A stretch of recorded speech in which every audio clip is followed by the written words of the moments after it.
В Национальной библиотеке прошла межрегиональная научно-практическая конференция «Гений места. Технология работы с наследием» Ивана Яковлева в современных архивах, музеях и библиотеках.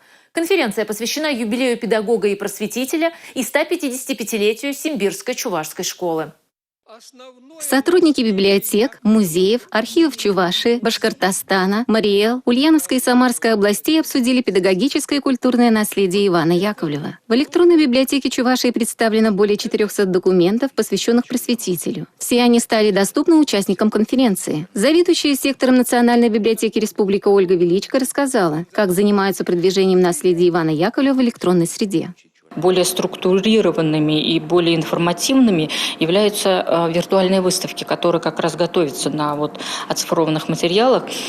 Их у нас тоже несколько, связанных с Иваном Яковлевичем Яковлевым. Это патриарх чувашской культуры Иван Яковлевич Яковлев, то есть название выставки, Симбирская чувашская школа, письменная культура Чувашской республики. Профессор Юрий Артемьев в 60-е годы XX века собирал и издавал основное наследие Ивана Яковлева. Он поделился с собравшимися своими наблюдениями.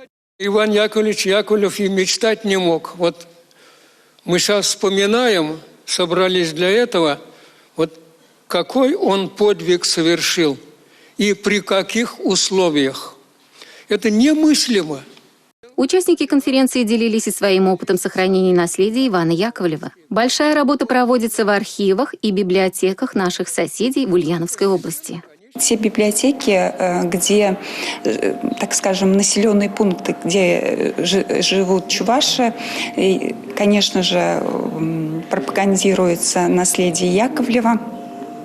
Проводится огромное количество мероприятий. Здесь и творческие встречи, и громкие чтения, краеведческие чтения, где говорят об Иване Яковлевиче Яковлеве. Жизнь и деятельность великого просветителя Чувашии, его духовное завещание объединили выступления участников конференции. Пока народ помнит о своих корнях, чтит традиции предков и сохраняет культуру, он будет жить. Надежда Морозова, Юлия Адюкова, Сергей Емельянов, Республика.